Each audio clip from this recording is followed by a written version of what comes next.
and welcome to the Comic Conspiracy episode number 52 for the week of Monday, April 9th.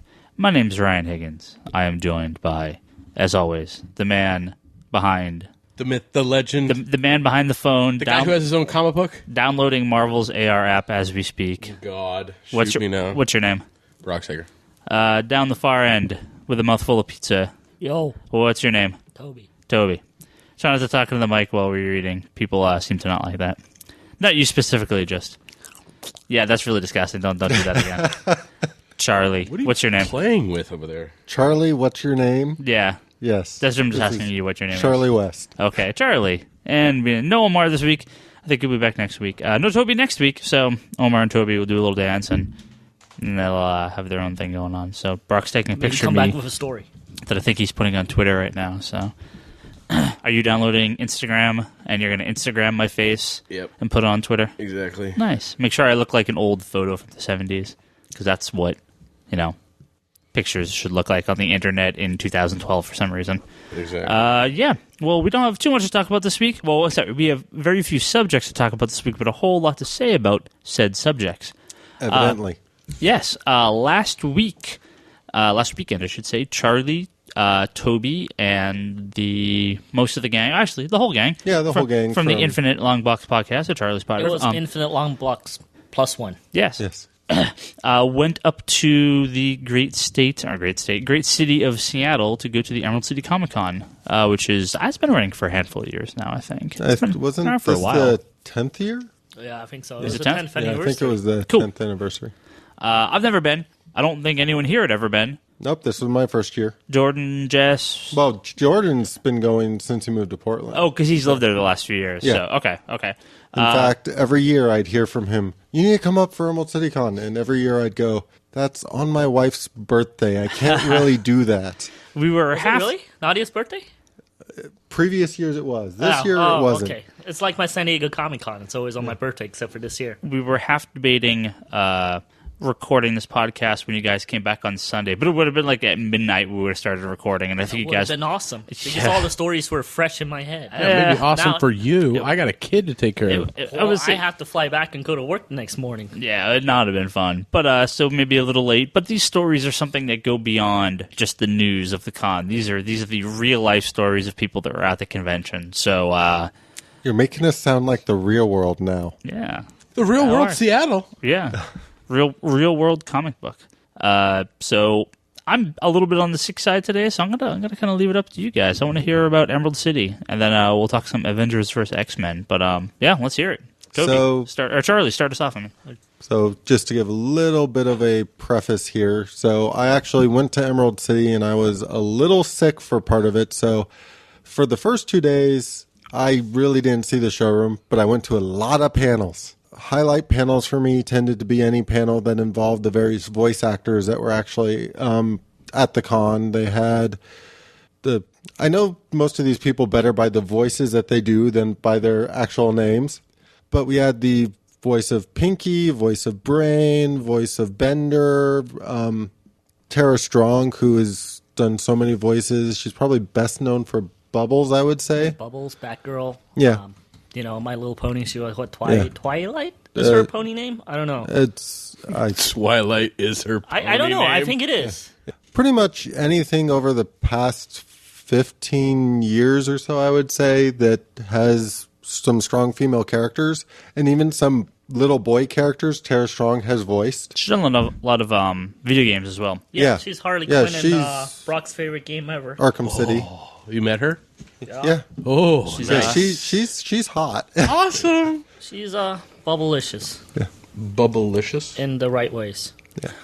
No, it was one of those sort of long conversations that we'd had after the first voice cast panel, and this is actually the second or third time I had actually seen her, but most of the time I've gone by myself to like a Justice League panel or a Teen Titans panel or something like this. So this time I actually had some people from the Infinite Long Box who went to a movie mashup panel, which I have no clue how often they do these kind of panels, but if you ever have a chance to go to, they are awesome. You can't miss it. Yeah.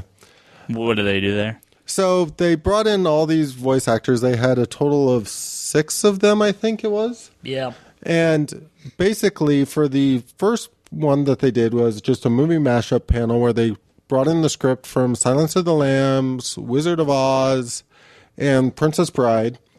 And they picked sort of some key scenes from there, and they would assign each person a particular role in the script. Then the audience would basically assign them a character. It is pretty darn So, awesome. like, A character that they've done before. yeah, a character that they're known for voicing or Now, just they know imagine- can voice. And Just imagine Hannibal Lecter's lines by Bubbles, or Twilight Sparkle, or well, Harley Quinn, or Nice. Batgirl, or she did Clarice, and I'm having a hard time remembering who was doing Hannibal. I think it jumped around a couple of times. I think Bender was Hannibal at one point, and the Brain was Hannibal at one point. Oh, that'd be awesome. now all But- of these guys do multiple voices. Like Yeah. Rob Paulson is Raphael in Teenage Mutant Ninja Turtles. He's Pinky. Very different two voices. And you know? Yakko, and Yeah, she's Yakko. got a hugely impressive memory. Yeah, But it was actually really cool because they'd even bring in certain mannerisms or even certain catchphrases where appropriate and add them to the script. So you kind of still got the sense that it's almost like there was a couple of times in like Animaniacs where they recreate a scene from something randomly, and it was almost the same kind of experience where you almost wanted to sit there and just close your eyes because you could literally picture all these characters in that particular scene. And it was pretty darn awesome, I have to say. yeah, I went to the first one, and then they did a follow-up one just doing Star Wars, and Oh, cool. that was How And I was recorded really the awesome. entire thing, Nice. so I can actually put it up. Actually, I can play clips on here next time or something. Sweet. Yeah. totally. The entire thing is recorded. How was the comic verse movie crowd there? I mean, I know it's San Diego and obviously a WonderCon. this was a comic convention. Yeah, I have to say it's a throwback. Yeah.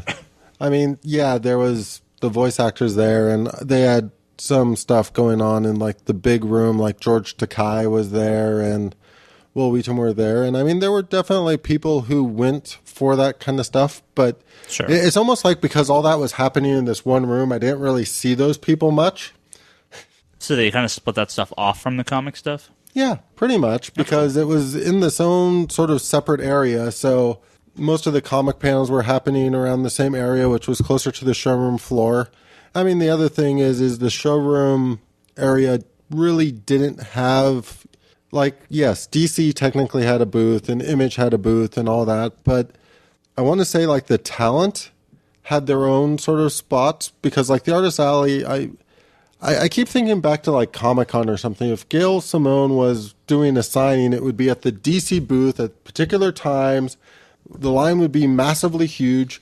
She just had a table there that the line would vary in size because it's just a table that she was there when she wasn't in a panel. So at WonderCon in previous years, the DC booth was basically just around the outside. I know at San Diego this last year, the DC booth was completely open. You could walk through, Yeah. and it was huge. It was gigantic. Well, this was just a couple of tables. And you Yeah, get this freebies was, off of it. I was gonna say, is this more like the WonderCon Yeah. table? Yeah. I mean, the whole con is WonderCon-ish, Yeah. just cool Yeah.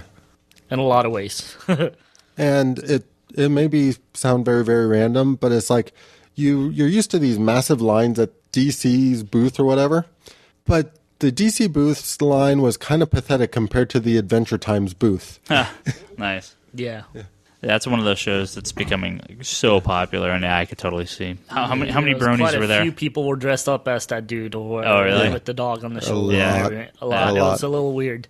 There was a guy that kept talking to us that was completely dressed up from head Yeah. to toe in it. And I was like, yeah, at least he's a nice guy, so Nice. that was cool. I don't know. The best costume story I got out of this con involved a Spider-Man. Yeah, he was quite popular. Because, so I was waiting in line for the Adventure Time panel, actually, because that was the first one of the day. And then they were doing Batman the Animated Series and Animaniacs and all the other shows that had notable people from. And in this line, I was just sort of sitting there killing time and watching this group of teeny bopper girls harass the Spider-Man one at a time. They didn't even want to 'Cause- do the upside down kiss. Yeah. Like literally one would go over and just like take a picture with him. Then the next one would go over and be like, "Hey, can you like hold me in your arms and we'll take a picture that way?" Then the next one had to go top and top him and be like, okay, I want to do the kiss. So let's like lift her mask halfway up. And it was just like, wow. That's funny. Was he just a cosplayer? Just a guy there? Yeah, he's just a random guy there dressed up as Spider-Man who He's got a lot of play. made the... So for all those guys trying to get girls, dress up as Spider-Man and but you just go said to they were teenage conventions. girls. You gotta have the Yes. body for it. I guess better than nothing, I guess. Well, But- as long as they're 18, right? Or I don't know. But no, I'll it stop was talking. just... I'll stop Check the talking. laws in Washington. Just in terms of just watching that amused me, just because I was like, wow, these girls just have to keep one up in each other, don't they? Well, no, then- he was a younger guy, so just to okay. put some He perspective. wasn't a teenager, though. Yeah. But He's like a 40-year-old guy. He's like a really skinny 40-year-old man-child. He's definitely younger than he Charlie. was probably in the early 20s. Steven's age. Yeah, early 20s. Yeah, I would put him in Steven's age. But I mean, it was just kind of one of those weird con experiences where didn't really expect to be watching that while waiting in line. And then I ended up sitting next to the guy in like the first panel, and I was like, dude, you couldn't walk 2 feet without being asked for a picture. And Yeah, then you when, made it into the first row somehow. and then when Toby got there, He swung in. I was actually telling Toby about this, and the guy's like looked at me and he's like, I didn't think you saw that. I'm like, no, I saw that. Nice. Yeah. So what other panels were there? What comic panels you go to? Well, I went to the DC All Access panel, and honestly, Very little DC and Marvel. I mean, very little news come out of this entirely. So Yeah. Yeah, except And- for that April Fool's Oh, joke that I totally also went got to me. the Image panel. The Image panel was pretty good. I liked the Image panel a lot. They showed a lot of stuff from books. They were kind of well prepared on what they were going to push, what art they were going to show, what upcoming books they were going to talk about. The DC panel, unfortunately, is like every other DC panel I've pretty much ever been to. They bring the people that they feel are the biggest names on stage, tell them not to really reveal anything, and answer questions with basically saying, keep reading the book. sure. I just... Now, how much do you get paid to do that? Is that in Part of my your contract? Yeah, it's part of your Oh, contract. that sucks. I'd be like, you mean I got to sit here and say, read the book? I'm like, I could be working on stuff? What was the April Fool's joke? Oh, well, goddamn you, Jess. He tweeted me that after being at the panel, that one I was with Charlie with, that where the DC guy kept saying there's no plans for spoilers, no plans for Stephanie. Jess tweeted me this thing on Kickstarter going, DC's doing a Kickstarter thing on Stephanie being a spoiler, and So Jess being the co-host Infinite- of yeah, Infinite Infinite Long Box. Longbox, and he was like, "Oh, they're doing a Kickstarter. If there's enough sales, they're gonna start doing a spoiler book." And I was Right. like, "This actually kind of makes sense because it's DC asking the fans, hey, put your money where your mouth is. If there's enough people that are buying it, we're gonna be doing this." And then there was an article saying that it was something similar is going to happen with X-23 and Runaways. I'm like, this all makes sense. I was really excited about it. That's actually a really good idea. Yeah. I could see the company. I mean, it wouldn't make sense to do it through Kickstarter Kickstarter, it would- specifically. Yeah, but just it's something because- very similar. Do Right. a pre-sale going, hey, if we're going to sell 10,000 copies, we'll make a run of it. 6 issues. If we Right. still hit that number, we're going to So how much continue. did you donate?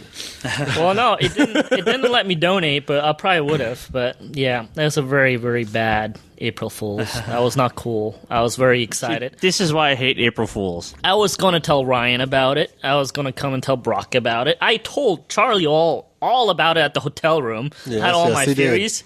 Just to find out And- that none of it was true. And I remember talking to Jess later about it because he fully realized it was a April Fool's joke when he sent it and stuff, or at least he did shortly after that. And he's like, he didn't actually expect you to take it seriously, and when No. he realized you did, he almost didn't know how to break it to you. Yeah, he didn't. He didn't break it to me. I had to figure that out on my own 4 days later. But Give him a comic book, break it to him slow. yeah, I didn't even think about it until I realized that people were talking about April Fools, and I was like, April. Oh, wait a minute. I don't know. I think there's definitely a certain market for the general idea of put your money where your mouth is, especially with the digital market the way it is now. There's definitely some room for, if there's demand, they can do it without risking quite as much as printing a book. But Well, there's a, I believe his name is Jess Nevins. Let me look this up. Nevins, DC Golden Age. Jess Nevins, who is a, I think this is the right thing. He's done a bunch of, April Fools. No, this is real. He's done a bunch of what's the word I'm looking for? Like annotation books of all sorts of different characters. He was doing a Golden Age Kickstarter for a book that he wanted to do based on the Encyclopedia of Golden Age Superheroes. Here we go. By Jess Nevins. I saw something on that. Yeah.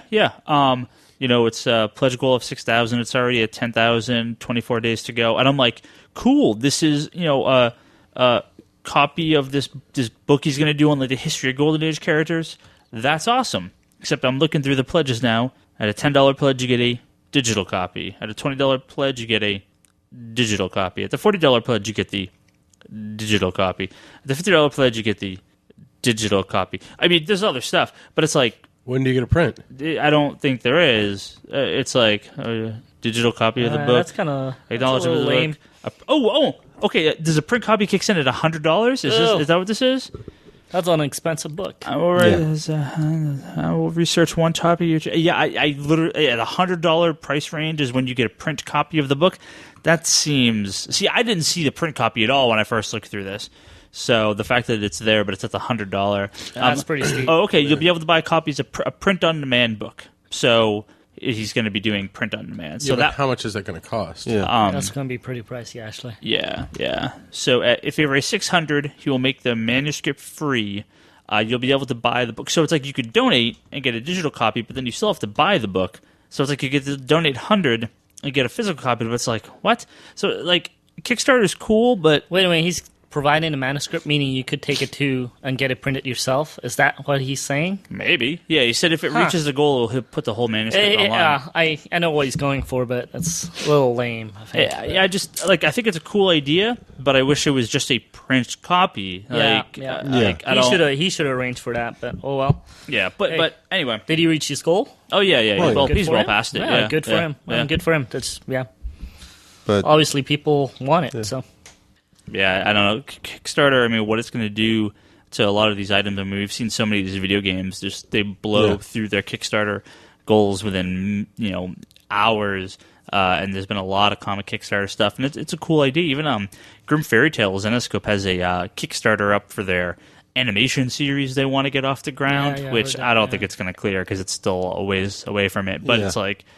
Yeah, I mean, there's a whole bunch of stuff. So it's cool if you can get it to work, but it's a hard sell. So. I mean, James O'Barr could do his Crow sequel on Kickstarter. People would pay for it. Yeah. But the problem is, Kickstarter's still so new. A lot of these projects haven't actually come to fruition yet. So when we're a couple years in and we've seen a number of these big projects actually happen, then... Because, I mean, realistically, they could just take that money and do anything they want with it. And that's what kind of worries me about it is a lot of stuff over the years has just gone into some sort of development hell so easily and blown through whatever money that they had. Certain things sound like a very good idea to be on a Kickstarter, and then other things I'm like, so you're going to start developing a video game, and if you get bored or you're not necessarily going to prioritize it. And that's where I start kind of feeling like, I remember when the Red Dwarf movie was having financial issues. Good Lord. That is almost like the perfect example of something I could see Kickstarter working for, as long as you could kind of enforce it somehow where once you reach this amount... You can't, though. Exactly. And that's where I think things fall apart. I think there's definitely properties out there where the fans would gladly pay to keep something going or to make something happen. And the idea of Kickstarter being used to support that is great. But there's got to be some sort of checks and balances in place, or it just becomes, how many times are you going to donate to something and never see what you donated towards come to fruition? Well, it's like a lot of web comics are using Kickstarter, right, to get the print base started, to get their which excuse me, I think is a fantastic idea, because then it's okay, this is what we want, but then where do you take it from there? Do you incorporate in that price of this is now something that we can distribute directly to stores that are interested in getting it and stocking it for the shelves? Well, what's great about Kickstarter, at least for the creators, is that they can bypass regular distribution, but they still have to ship the stuff and mail the stuff out. Yeah. Tim Schafer from Double Fine, who got $3.3 million Kickstarter for a video game, they have to now mail all that stuff out and deal with all the bonuses and special stuff. That's going to take a long time. the guys who do the comedy button here, Ryan Scott and all the other guys, I mean, they still have hundreds and hundreds and hundreds of people to give thank yous to and all this stuff. And it's not, I mean, that stuff takes time as well. So, I mean, and there's a lot that goes into it. And we're, a few months into that project coming to fruition and being out there. And they still have a lot to do. So, yeah, I mean, this is it's a big project. I mean, I think, in the case of like, what is it, the stick figure D&D, what the heck's, we were talking about these guys before the webcomic one. My mind just went blank. Whatever.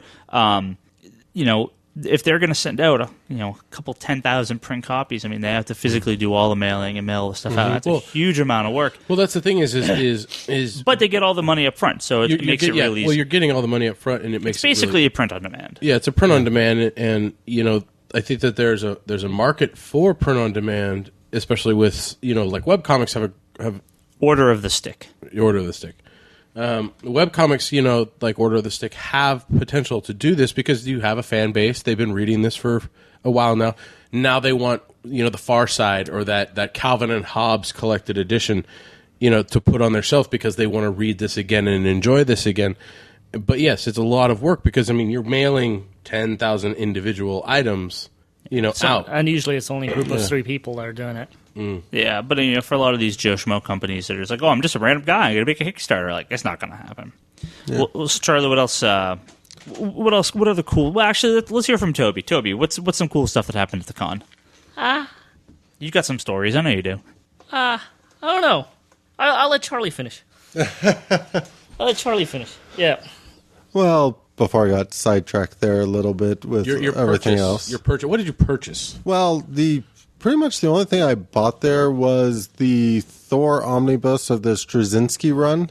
Okay. Because I read that when it was first coming out, and I really actually enjoyed that run. That's the current one, right? Well, yeah. The older one. Well, it's... See, when you start getting into, is it current or is it older? Is it like the last couple of years? Last couple of years. Yes. It's been since basically Avengers disassembled. So it really depends on the time frame because this was his return after Ragnarok that happened during Avengers Disassembled. Okay. It was a really, really good run, basically. Yeah. Okay. And it was. I mean, it's actually a really good size for the omnibus and stuff. And I sort of put it at the top of my stack and started reading it again already because I already knew I wanted to read it again. And it was... I actually didn't know you scored that. That was kind of cool. Yeah. Good book. Yeah. Yeah, I didn't really go around and get too much else. I've actually sort of already started to... didn't pick up the comic book for me. There was a comic, Brock comic, right? The Adventure Brothers comic. What? Yeah, the Venture Brothers comic. Oh, that thing you showed. That wasn't a comic, was it? Wasn't that know. some like print or something? It's Brock. Brock's one of the main characters in Venture Brothers. You got to watch that show, Brock. Why would I watch Venture Brothers? You wouldn't like it. You don't like cartoons for some strange reason. I like cartoons. I started we watching have to Tiny shove it Toons. down your face again. Yes. I started rewatching Tiny Toons. Well, That first episode's hilarious. Hey, I started rewatching Animaniacs just because of the voice actor panels. Have to share that story. And Toby can back me up on this one because he was there. But the guy who did the voice of Yakko has a unbelievably good memory. Oh, actually, I don't have to back you up on it. I have proof of it. He has proof of it. I have But- video and audio of it. One of the questions somebody asked was, how many takes did it take him to do the Countries of the World song that they started one of the episodes with? And the guy kind of just sat there for a moment, and like the guy who did the voice of Wacko Yeah. chimed in that it took him one take. Yeah. And then they kind of went on to say it took him one take and he doesn't remember any of it now. And just the guy who did the voice of Yakko just sort of like sat there and I couldn't really understand what was going on. He almost sat there with his finger up for like a minute, just like, hold on.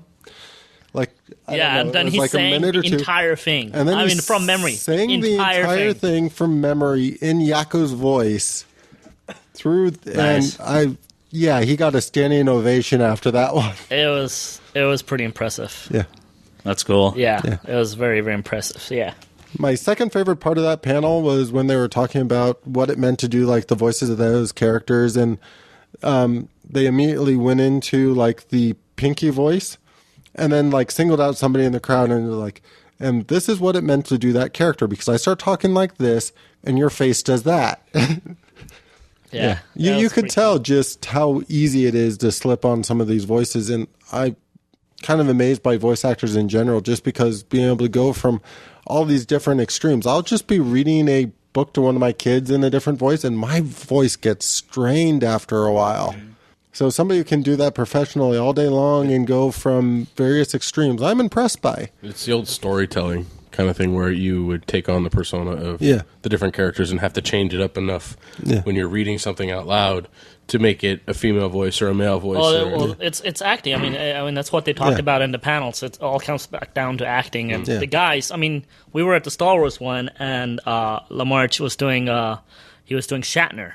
Mm-hmm. And if you watch the screen, not only did he sound like Shatner, he physically looked like Shatner at that point. I mean, his gestures, his hand movements, they looked like Shatner. Well, you could tell that he kind of had the stand-up thing going on a little bit. Like, you could tell he's done that routine in front of stand-up, so he kind of had the whole presentation with moving his hands, and and that was actually my one complaint about the Star Wars one. At the first one I went to, the movie mashup, because they were asking people in the audience to pick the characters, it tended to be Star Wars or Star Trek? This is Star Wars. But they did a William Shatner impersonation? Yeah. Oh, okay. Yeah. Okay. But so they at the as Admiral Akbar or whatever. Yeah. But it's a trap. It's basically what went on. Basically, yes. It's Dr. Soyberg doing Bill Shatner. Nice. Yeah. But basically, at the movie mashup one, you tended to have a lot more do this voice, do this voice, do this voice from various shows and all that. And I was pretty impressed with the amount of different voices people would ask for. And I felt really bad for Kevin Conroy. Only Batman. Yeah, pretty much. I mean, well, what else has he really done? Yeah, he's Batman 15 different times. Yeah, but it just, like, everybody else at the table had like this huge plethora of voices that they could be asked to do. And then Kevin Conroy spent most of the time just sitting there because nobody was really asking him. But, you think about it, though. He is probably more well-known than most of these people he had the longest line. For a single voice. Him and Tara had the longest possible line. So it was like never ending. So the fact that he can get that sort of fame with one single character, you tell how much that character has influenced the lives of everyone that's watched that show. Oh, absolutely. Absolutely. But, it was just awesome the way they do it. But my only complaint with the Star Wars one, because this was too big, they couldn't really get the audience participation, being able to suggest characters. Yeah. The moderator kept suggesting characters, and he kept going back to a lot more impressions. Yeah, Shatner was in there twice. What's the other one? DiMaggio doing Tracy Jordan was... That was a couple of times. In there a couple of times. What's the guy from the Prophecy? Christopher Walken. Yeah, they did him like quite a few times, and I was like, great impression. But after once or twice though, it was like, all right, let me see, let's see something else, and they kept going back to it. I'm like, come on, I want to see something else. So I would have liked to see a little more audience participation in the Star Wars one, because I mean they definitely kind of knew, okay, these are the voices people will love to hear in this. I mean, they opened it up with Tara Strong doing the voice of Bubbles for Darth Vader. Nice. Well, you said you said there wasn't that much Hollywood stuff, but there was a lot of comic stuff. So let's talk some comic stuff. What besides the DC panel? What else was there? You guys get some autographs? Well, in the artist alley, I mean, as I said, you had so much good talent who just had a table and were just sitting there. I mean, got a chance to go up and talk to Joe Casey a little bit, Gail Simone, Rick Remender. Joe Casey also gave a nice title to Steven on the Infinite Longbox. Yes, he did. Podcast. He's called the. Can I reveal it here? Sure. Steven is now known as the intern. Yes. That's because he went up to him and Joe goes like, "Well, I'll do a bumper for your podcast, but what have you read of mine?" And Steven was like, and he goes, "You haven't read nothing of mine? Why are you asking me?" "Well, the other guys will know about it." So then Jess and I went up there, and he's like, "So you just send him over here to get a bumper?" I was like, "Yeah, why not?" And we went on to sort of explain that like Jess does the editing of the podcast and I do a lot of stuff for it on the side, and Steven was very adamant about wanting to go up to do these bumpers. He's like, so he's basically your intern. And we're like, yes, I guess he's basically our intern. What's so funny about Joe Casey is Joe Casey and Joe Kelly, I get them confused on every... So I would have just stammered out a bunch of stuff you Joe would have Kelly said did. all the wrong books. He goes, what the fuck is wrong with you? Like, you wrote JLA and you wrote... what else did Joe Kelly do? Like, you were on Action and you were like, oh, no, that was Joe Casey. You did a whole bunch of DC Maybe that was titles. Joe Casey. I have no idea who did either because I can never remember which one's which. I'll be the first one to admit. Joe Kelly does all the Ben 10 stuff, right? Isn't he on the Ben 10 team? Isn't he one of the men of action? Maybe that's Joe Kelly. I have no idea which one's which. You know what's amazing, and we all have it on us, is a smartphone. And it allows us to check things before we make Ryan has asses a of full ourselves. computer in front That's of him. for me the thing that actually gets me. Yeah, Joe about, Kelly, Men of Action. Yeah, and he's one of the guys. He's one of the guys behind. He's one of the guys behind Ben 10. I have to give Jess a lot of credit though. Yeah. Because for me, there are certain people I know really well. I know Gail Simone. I know Judd Winnick. I know Jeff Johns, Straczynski, Bendis, Brubaker. I mean, there's a lot of names that I'm familiar with. But you could almost walk up to anybody at the con, regardless of sort of how well known a particular book they've done is in my kind of circle. And Jess can list off a bunch of books. And this is what made the whole thing with Joe Casey so funny to me. So Jess sent him over to go talk to the guy who was sitting next to Joe Casey, but had a line. What was Joe? That was Joe Kelly, right?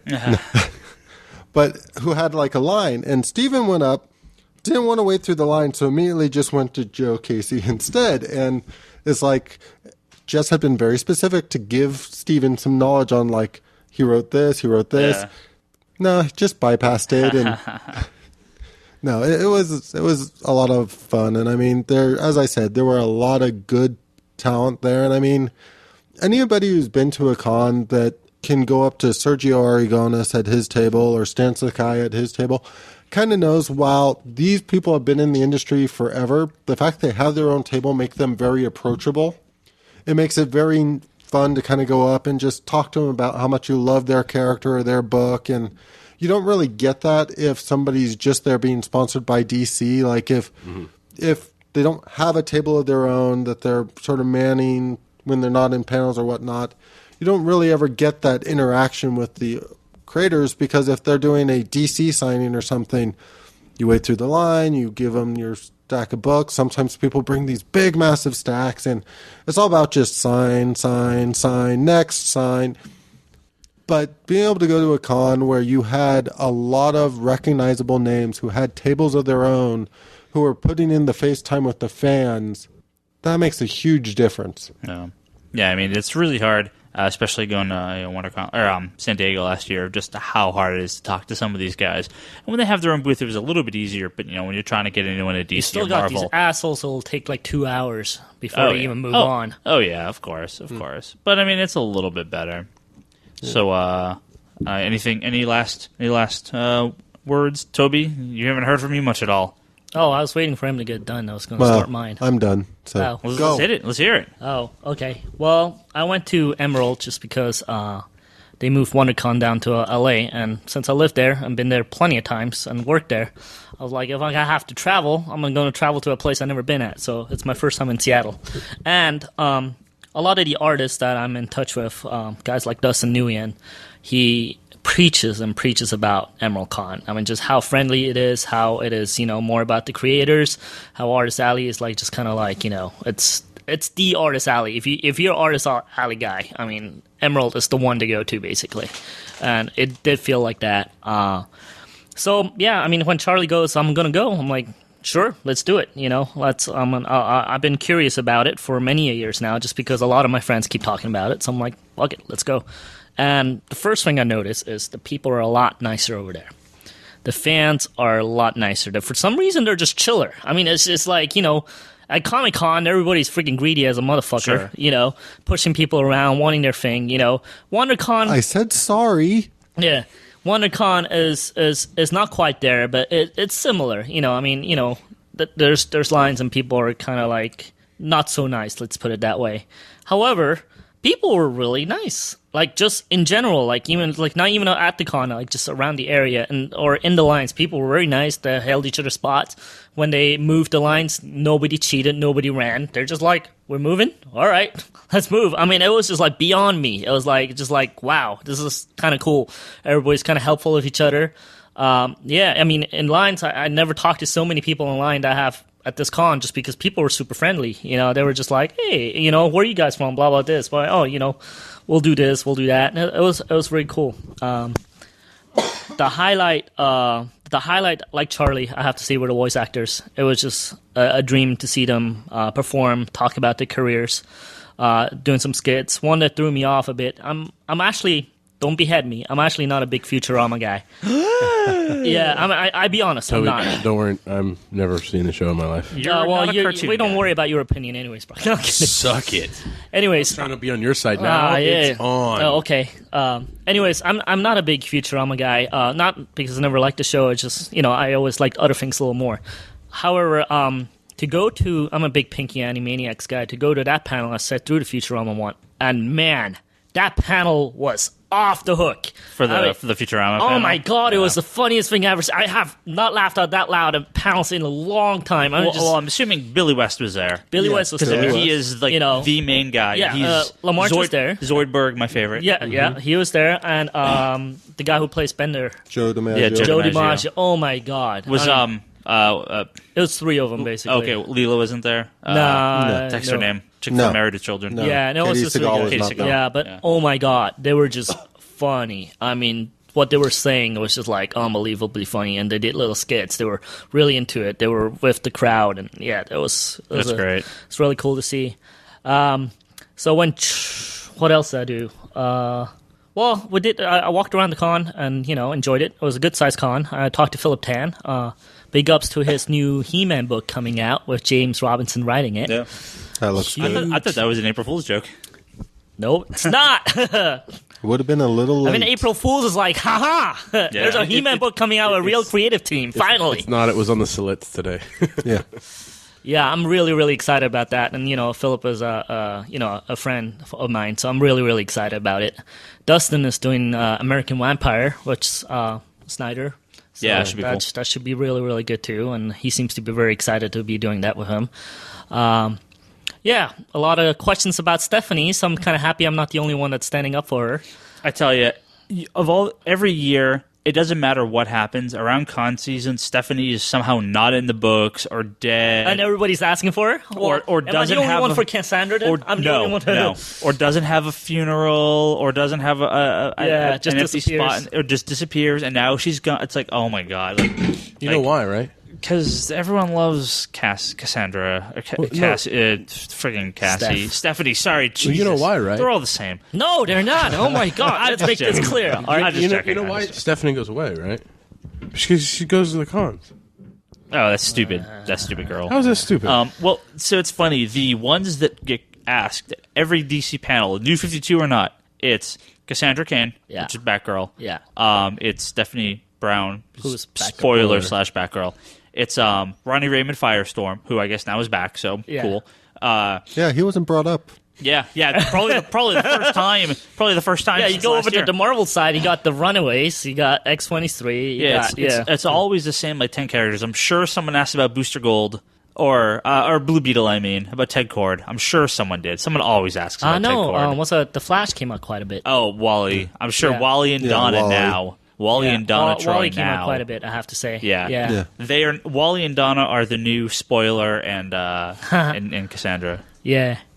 But, voice talent definitely the highlight. I went to also plenty of panels, which I really liked. I haven't gone to panels in a long time. I don't have a lot of cash these days, so I'm like, the less I'm on the show floor, the less I spend. So I went to a lot of panels. I was like, okay, this one interests me, this one interests me.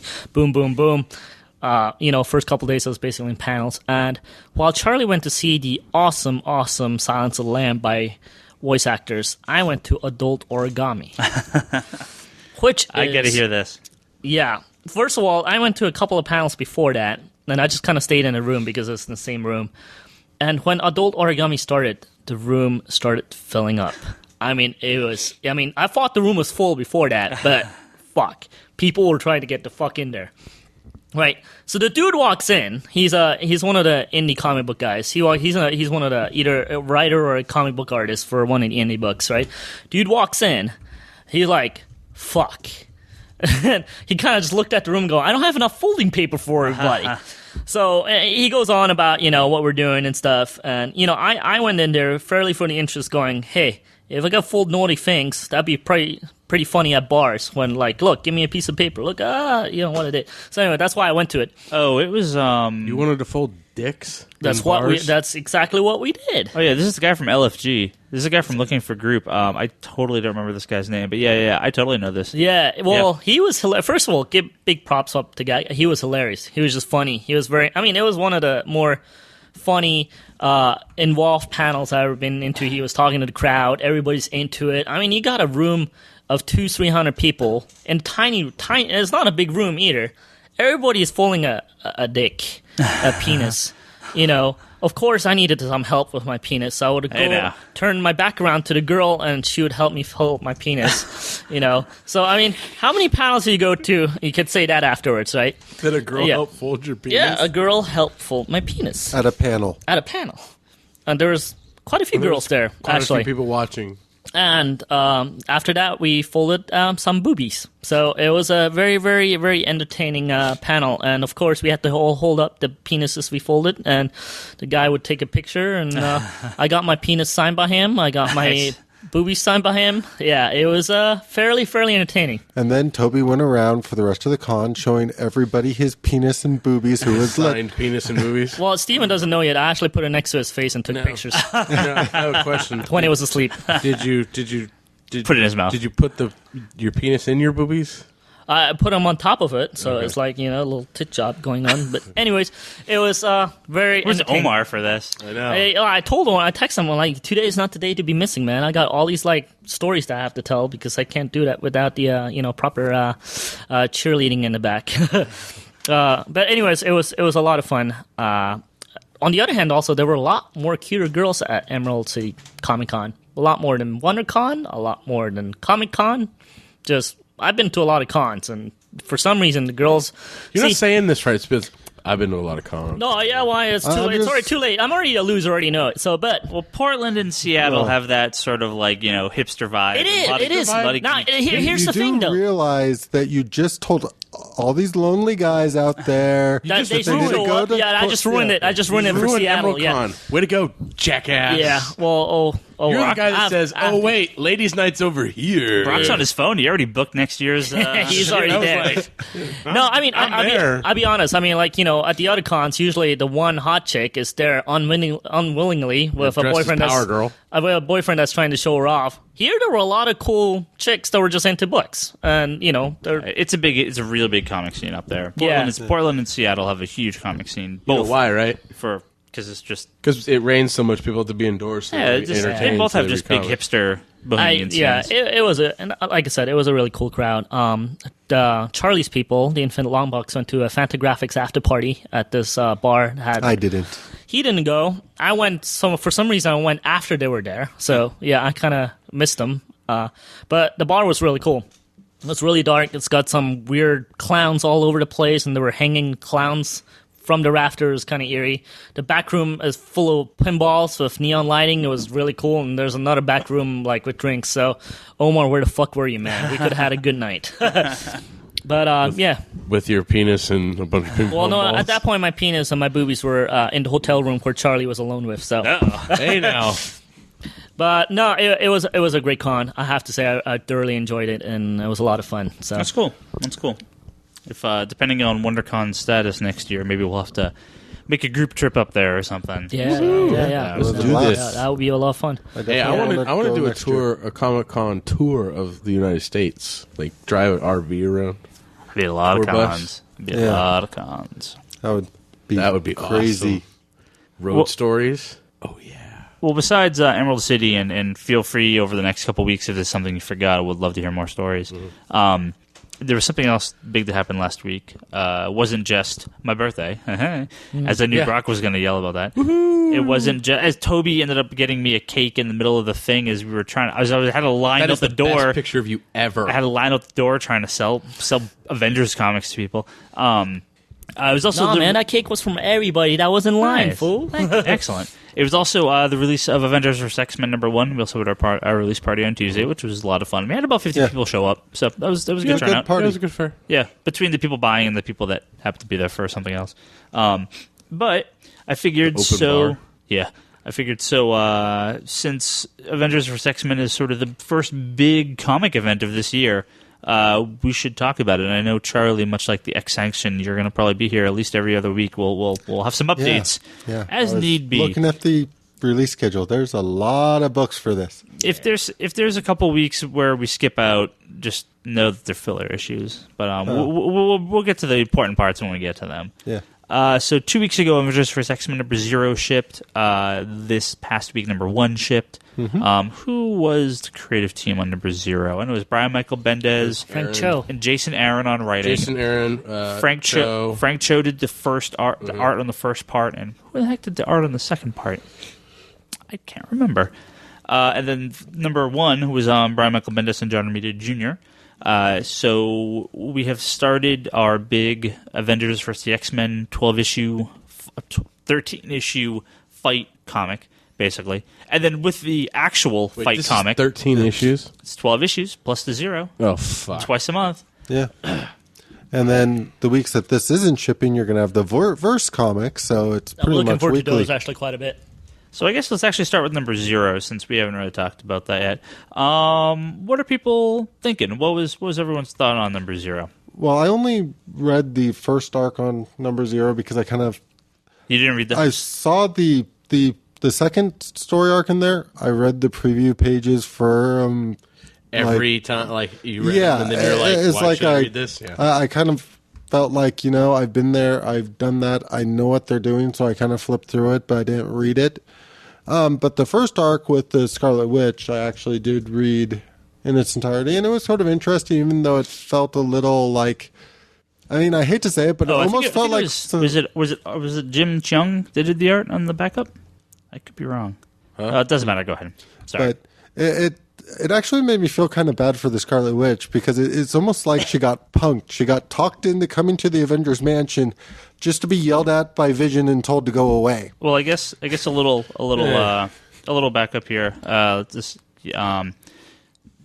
Jason Aaron. And Frank Cho and Jason Keith. I have no idea. Anyway, the #0 issue was basically a let's get everyone up to speed on the status quo of the recently returned Scarlet Witch, who was a longtime Avenger member / foe, I guess, in recent years, since she went crazy She went crazy and got rid of all the mutants on Earth except for Wolverine and Cyclops and see, now you're just glossing over the fact that she disassembled the Avengers also. Right. She blew everyone up and killed Ant-Man and Jack of Hearts and a handful of other characters.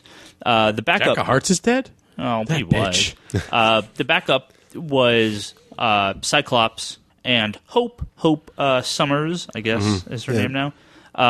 The first newborn mutant who was then taken by Cable and thrown into the future to protect great her. Run of comics, actually. That Cable run?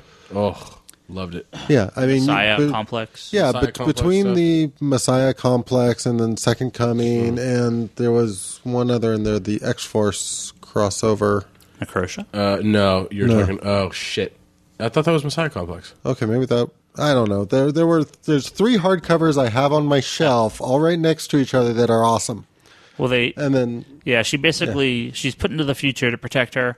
She now has come back, and the Phoenix Force, which is the former Jean Grey after she died, the Phoenix entity, fiery parasite, right? Big giant kind of parallaxy sort of dealio. That'd be great. Phoenix came first. Imagine if there's gonna be a Phoenix Force, and there's gonna be all different colored phoenixes. Actually, they've kind of already had a Phoenix Force.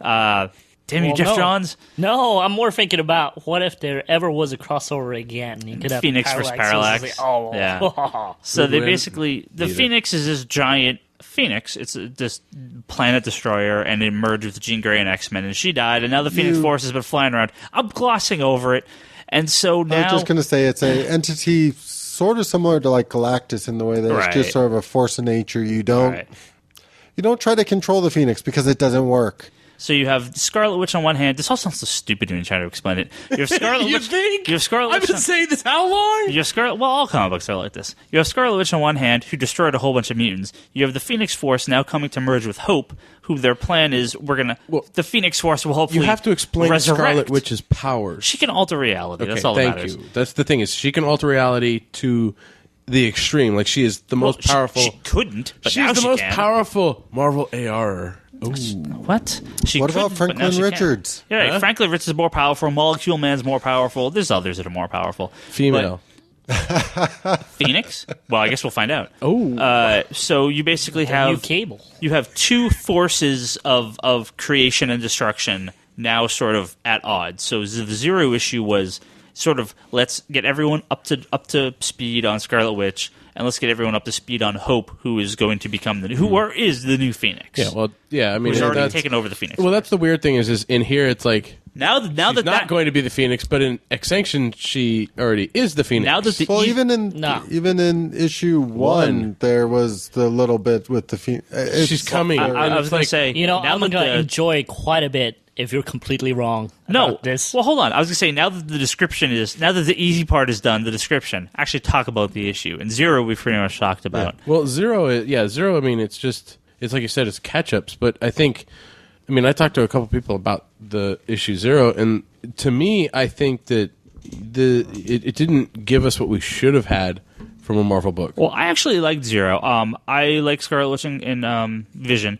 So I thought it was I love okay. the Scarlet Witch in Vision. I just don't think that the way they did this book or their story was at all worthy of being published. The Avengers basically went to Scarlet Witch and said, hey, look, you're back. We want to forgive you. Everything's fine. Come back and join the Avengers. Come back to the Avengers Mansion. Vision wants to see you because they used to be married. One sort of. member. Those Miss Marvel is said in one panel 4 times. Come back to the mansion. And- come back to the mansion. and, come back to the mansion. Come back to the Spider Woman was there, and there was like a No, couple. she other- said some stupid line in it that made her sound retarded. Okay. But- well, anyway, if you let me talk, I hate her for no reason. For no reason. So they go back to the Avengers Mansion, and Vision's like, "F you." Like, no, you blew me up and you killed all these people. I want nothing to do with you. And then he shed a single android tear as he shunned her. So we've kind of have the Scarlet Witch is back, but not back in her normal position, her normal place within the X-Men, within the Avengers. And then with the X-Men, you have Hope, who's now like being trained by Cyclops to. You call that training? Well, kicking a teenage girl in the stomach is training. I don't care where you're from. That's what I call it. I mean, I train teenage girls all the time. So, blast them in the face and then kick them in the stomach. I mean, that's Well, you know what happened? perfectly acceptable. Well, you know what happened though, right? Now you're talking about issue 1. You're not talking about issue 0. No, you know what happened though, right? No, it was in Zero. Cy- It was in Cyclops read also Batman. Oh, yeah. That's what happened. Oh, he does the same thing in issue 0 as well. She blasts him in Zero. She or he blasts him in 0. She's Well- going off to do stuff on her own. Okay, well, he kicks her in the stomach in issue 1. So, issue 1, the Phoenix Force is now coming to Earth. The Avengers go, hey, look, we don't want the Phoenix Force here. She's going to blow up the planet. We got to get rid of Phoenix. The X-Men are like, hey, we need the Phoenix because she's the only hope for mutant kind. And then Cyclops blasts Captain America in the face, and the fight's on. And that's basically the whole first issue. 90% of the book was previewed, so it's like you've kind of already read the issue if you've ever looked at a Marvel comic over the last 6 months. I think my problem with number 1, and you guys can expand on this, Zero I liked. I thought the backstory was fine. I actually enjoyed Zero. I liked the writing. I liked the art. 1, to me, my bigger problem was it was extremely just set up for stuff we already knew, so I can't really dig that because they have to set it up. But I just don't feel that. Why can't they talk this out? Why can't they figure something out? Why can't they work to put hope somewhere else with the Phoenix? Why can't they? It's Because just they like, learned from Cable. You just show up and you fight. I guess like it makes zero. There's no reason for the events in these books. I know. There is no reason for the events in these books to take place in the way they do in issue number 1, unless they're all being possessed or something crappy. It's actually what Charlie said too. That they're being possessed. They're a little out of character. Both They're Cap and Cyclops. extremely out of character. Yeah. Cap basically shows up and says, "Hey, look, we got to take Hope. We got to stop her." Cyclops is like, "Bitch," and just blasts him. Like, there was very little conversation. Funny enough, for a book full of dialogue, I actually prefer your dialogue on this. I was going to say, for a book with very little dialogue, there was actually no conversation that took place between these characters. Not really. And it just sort of just seems, I don't know, like... It seemed exceedingly and utterly forced, like Charlie said. Yeah. It's we're taking the Avengers and we're taking the X-Men and we're making them fight, and this is how we're making them fight. Like action figure fighting. Action figure fighting. And that was my problem with Scarlet and Vision, is that we're taking these characters and shoving them together and saying, you're going to look at each other and have with Vision and Scarlet Witch returning to the Avengers, that is something that's is set up with the plot. That is, she has been out for a while. They say, you need to come back to the Avengers Mansion. We want you back on the team. This all falls within the plot they've established, and I have no problem with that. AVX 1, the actual confrontation between Cyclops and Cyclops and Captain America is completely out of character for both these characters, and just... I guess here's, for me in a nutshell, where this feels forced, is it's like, what are the Avengers going to do if they take Hope? You can't prevent the Phoenix from getting to her. Well, and what are they going to do? I mean, they're going to kill her? What's the end game? Yeah, but even if you kill her... What happens to the team that loses? Even if they kill her, Phoenix could just bring her back if that's the host it wants. Right. It's... As I said, the Phoenix is basically a force of nature similar to like Galactus, where it seems to serve a particular role. Well, yes, it freaks out a lot of people, just like it freaks out the Shi'ar and everything else, because they realize that if the Phoenix decides to nuke a planet, it's going to nuke a planet. But that's where you kind of come into sort of like this history where it seemed like the X-Men had a better understanding of the Phoenix when they had no understanding of the Phoenix than now, because when they were figuring out with Jean Grey and realizing that a lot of Phoenix's actions were starting to be based on Jean Grey's feelings and the way she was viewing things, you would think, if anything, instead of going around going, we're going to go fight around Hope and fight over her, so when the Phoenix takes her over, she's more likely to blow up the planet, would be the worst way to kind of handle it. It would be much better to sort of support the character, because if the Phoenix wants to take over Hope, it's going to take over Hope. Well, it's one of those things. I mean, look at the Phoenix. I mean, the Phoenix itself, as what it is death and rebirth. Yeah. So when they're talking about all of these planets being destroyed, there's a flip side to it. There's a rebirth process that takes into effect, but we never see that. Marvel just takes that kind of the death portion of the Phoenix and plays that out. And the only time it's rebirth is when we have to bring Jean Grey back to life. So it's one of those things where this is forced. We're bringing this entity down and making everyone argue, but why are we arguing? We're all we should all be going against the Phoenix in this instance. That's exactly what Cyclops is fighting for. He is calling it the rebirth. He goes, this could be to save our people. Yeah, he's basically saying, I'm tired of my X-Men story and the way it's been playing out for all these years since House of M, which at least he acknowledges it. Yeah. Well, and he'd rather nuke the planet or risk nuking the planet than actually having things continue the way it is. Well, what was that, the Endangered Species story arc in X-Men, where we saw Hank McCoy go around and try and figure out what was going on with the mutant population, why it wasn't why they weren't reproducing, why weren't mutants, happening anymore. And he tried science, and he tried magic, and he even tried, all that stuff. And this is kind of like goes back to that, where it's like, oh, the Phoenix is going to fix everything. And I have to say, I have never seen Wolverine sit in a chair with his head slumped down, being like, I really don't want to talk about this, but I'm going to talk about it anyways. Can I interrupt for just 1 second here? That's fine. So I'm flipping through the book. What when Cyclops is kicking Hope in the stomach. She's basically, she's like, "Why are you riding me so hard? What do you think is going to happen to me?" And she bursts out the Phoenix Force, and her reply was, "Okay, what was that? You saw that, right?" Is this like the third time she's done this? Yeah, she did it in. She did it in number Sanction. 0. She did it in 0. She did it in X Sanction. All right, but and this is the thing is it's coming to her, but she already has it. It doesn't make any sense because she's already exploding. She's already having these Phoenix outbursts, and yet the Phoenix is coming. Not to mention that, no offense, this new Nova looks like a little bitch, but that's just me. Oh, Ryan must have been sucking a little thing today, huh? Yeah, Nothing. What? Nothing. I mean, even then, like I can definitely.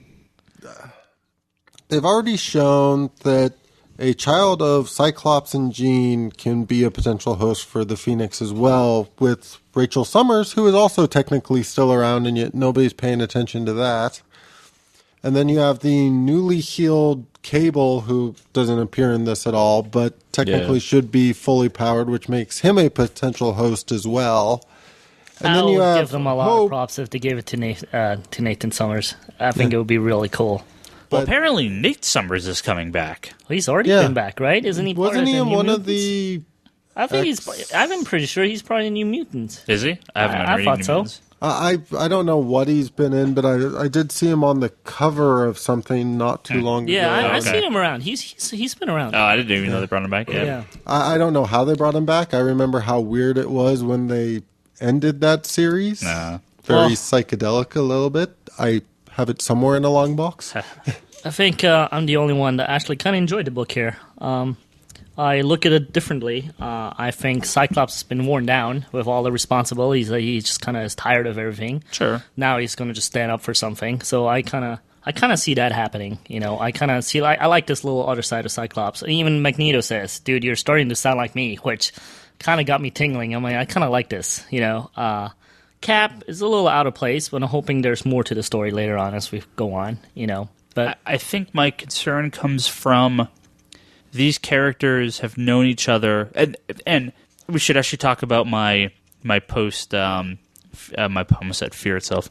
My post AVX theory here, real quick, and maybe why this is actually going to happen.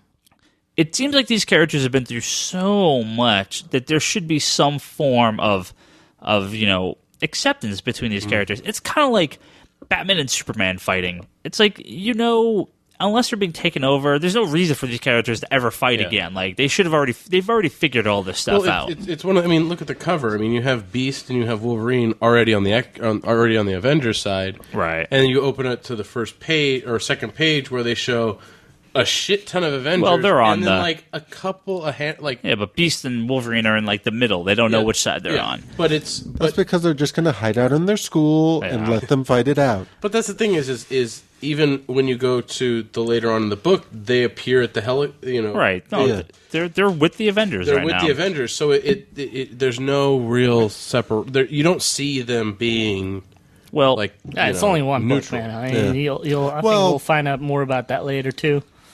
Okay, I'm officially done ragging on what I would call the forced plot of issue 1. Because regardless of how issue 1 set it up, I've been excited for just the straight up verse nature of this book for a while now, and I've been getting more excited for it as it's sort of been building up. And now they've done their force setup. I'm looking forward to seeing if they can just deliver exactly what I want, which is a fun event of Avengers vs. X-Men. I don't need some big, grandiose, epic thing that you get with Civil War and that kind of stuff. I just want a fun event kind of like World War Hulk, and that's what I'm hoping this becomes. Maybe a little more forced story-wise, but just a fun, okay, this time we're going to see Magneto versus Iron Man. This time we're going to see Red Hulk versus Colossus Juggernaut, however you want to call him now. But this reeks of the Marvel versus DC with the paper thinniest of plots just to see the characters fighting. And I'm sure the actual book entitled AVX, this is technically Avengers versus X-Men. So the book entitled AVX, which is just the fight book, as they've said, that should be a fun book for that. But it's like I said. There's no power behind it because it's. I don't see a. Since I fail to see a logical reason for this book to be occurring, I have issues with the way they're going to end up. Now, like Toby said, they've definitely set Cyclops up to be like in a really stressful position. But these unless they are retconning a bunch of stuff, these characters have been through stuff like this 1,000 times. Now, this comes to something I've mentioned on here a handful of times, and I'm going to mention it again. Because we now definitely, as of the Zero issue shipping, the main two characters in the book are going to be the Phoenix, Hope, and Scarlet Witch. Both who can cause massive destruction, rewrite reality, change the world as they see fit. There is no doubt in my mind that maybe not a New 52 style, but some form of reality rebuilding will occur Marvel 617 at the end of this. I think my problems with this book are showing the age of the Marvel Universe now. This is the same problem DC had back in the 80s when they did the original Crisis. Marvel is well past the time to do some sort of hard reboot. Not Ultimates, not Season 1. I'm talking a full-on reboot of their books, or at least some sort of time shift where they're going to drag all the characters. That's after the great run of Hickman on Fantastic Four right now.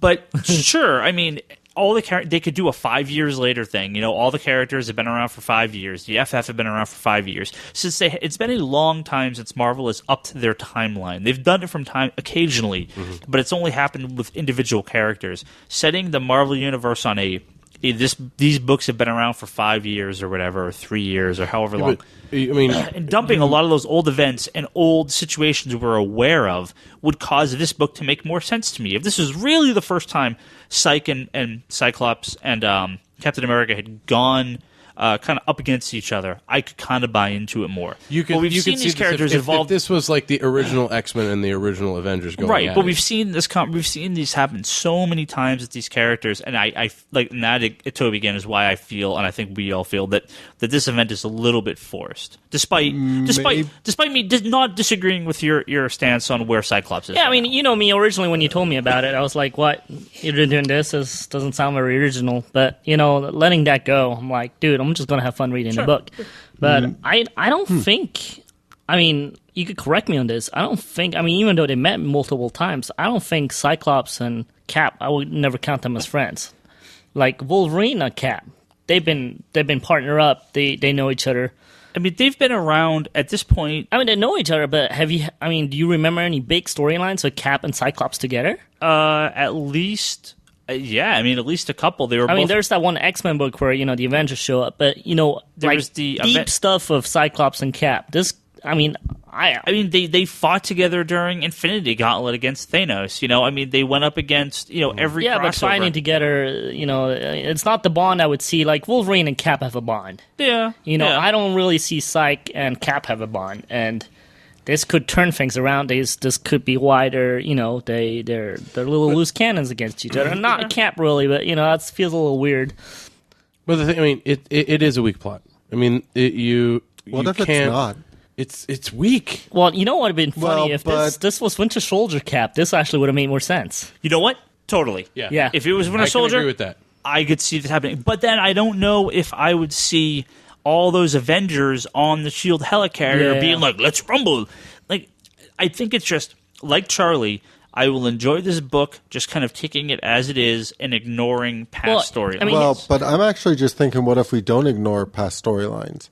In the issue 0, they already sort of set up, and you already touched upon the Scarlet Witch's powers. The two sides fighting are basically the two sides she belongs to. Right. The remaining mutants and the Avengers, which was her home for a long time. And we've already shown with Disassembled and House of M and all that, her powers can affect people as well as...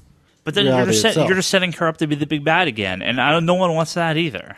Maybe she's the savior. I don't think I got it. She necessarily doesn't need to be the... Isn't she still trying to come to terms with her powers in Zero? Like, she's having difficulty with her powers, like they're not working properly? That might be what they're going for, is that this is happening because her powers aren't working properly, and they're But again, affecting you just set her up. everyone. You just set her up as the Sentry. You just set her up as the big bad again, and I don't. I think Well, we've been maybe there. in the end, the Phoenix is going to help her rebirth.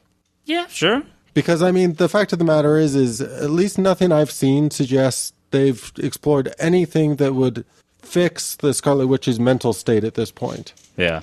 They've done some weird stuff with her personality being suppressed and all that I read in New Avengers. Well, but with the Avengers Children's Crusade, you're supposed to believe that she's back to basically normal at this point. That's what I got out of Children's Crusade. That she's- I didn't read it, so I... then you've totally missed the setup to this. If you want to read this, you have to read the Children's Crusade hardcover. Oh, evidently I have to now. For some reason, we didn't get in. I ordered it and it never shipped, so I had to reorder something. Well, is that the what's one up with with the Young Avengers? Yeah. Oh, yeah, yeah. I actually really want to check it Yeah. out. That's the one that took forever to come out. Yeah, it took like 2 years to come out. The Alan Heinberg one, Yeah. right? Yeah. But- Well, we're running a little bit long. We're gonna have a lot more to talk about this. We gotta cut this off here in just a minute. But I say let's go around the table. Brock, 0, 1, thumbs up, thumbs sideways, thumbs down. Thumbs down. Both? Both. Okay, Toby.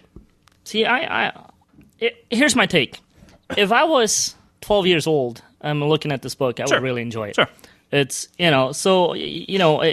we've been reading comics far too long.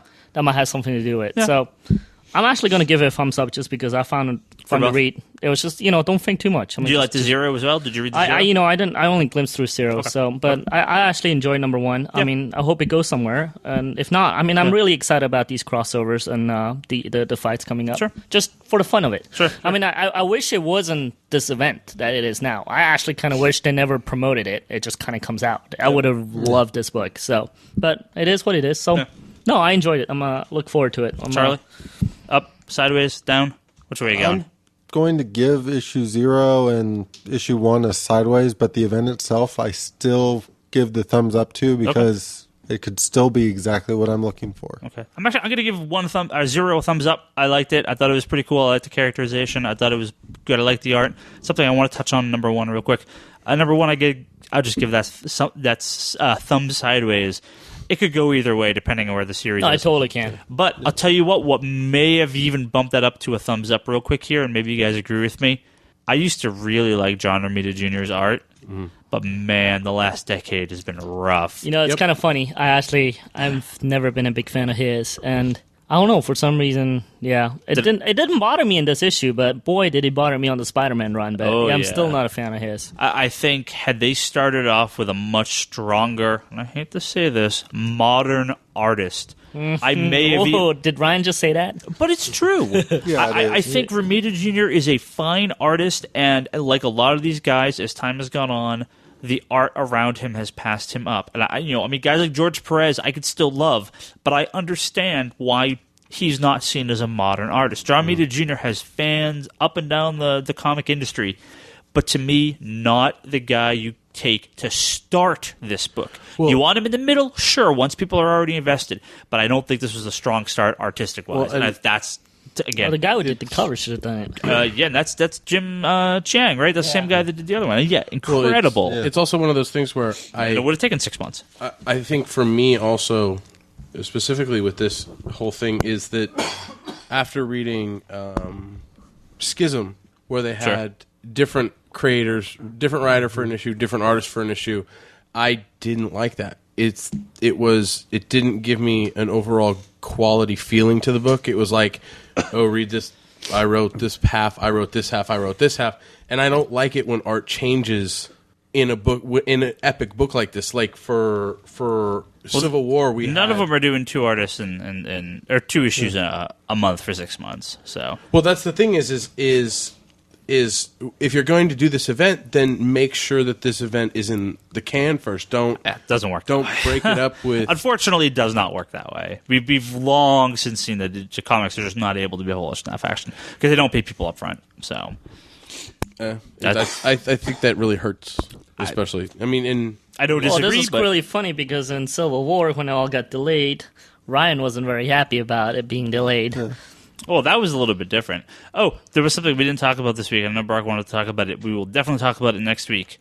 The Marvel AR. Well, I don't get to defend it. Toby wants to defend it. I want to defend There it. will be some in book 2, so when issue 2 comes out, you'll be back because you're gone next week. It's too late at that point. We'll have by that point, I might actually have use the app and be able to chime in one way or another. Sure. Let's give it a week or two. We'll talk about this Marvel AR stuff that's coming up. But we got to wrap up here. We'll have plenty more to say about Avengers vs. X-Men in the coming months. So if you want to hear this episode again or any of our other episodes, feel free to go to www.geekbox.net where you can download this episode as well as all our previous episodes and the Geekbox and the Comedy Button and Good Job Brain. You should also go to comicsconspiracy.biz. That's our website. You can see our staff picks of the week and buy some digital comics, which is also available at digital.comicsconspiracy.biz. You could send us an email if you want to thecomicconspiracy@geekbox.net. Don't forget Brock's blog, conspiratorbrock.com. Toby is, what do we got? Twitter here. Toby's TobyXI. Brock Sager. Charlie is Insanity in Chaos, as well as the Infinite Longbox podcast, and also at the Infinite Longbox. I'm Ryan Higgins Ryan on Twitter. Brock, I don't think I screwed anything up. Don't take a drink. That was pretty solid. Yeah, actually, that was fairly All right, solid. 52 episodes, and I got it right. You were shaky as shit, but you were doing it 52 episodes, I got it all. Done. Excellent. I don't think I missed anything. I think it was that ice cream cake you shoved in your face on your birthday. Nice. That was an excellent picture, by the way. Thanks. Everyone should watch that video. Nah, it doesn't exist. Yes, you know, I can it's on my blog. You know, I just edit all this out, right? So. Yeah, I know. Okay. All right. You're an asshole. Yeah, feel free to send us some email if you like the EVX or want to talk about it or something, and we'll have lots more to talk about in coming weeks. Thank you, everyone. We'll talk to you next time.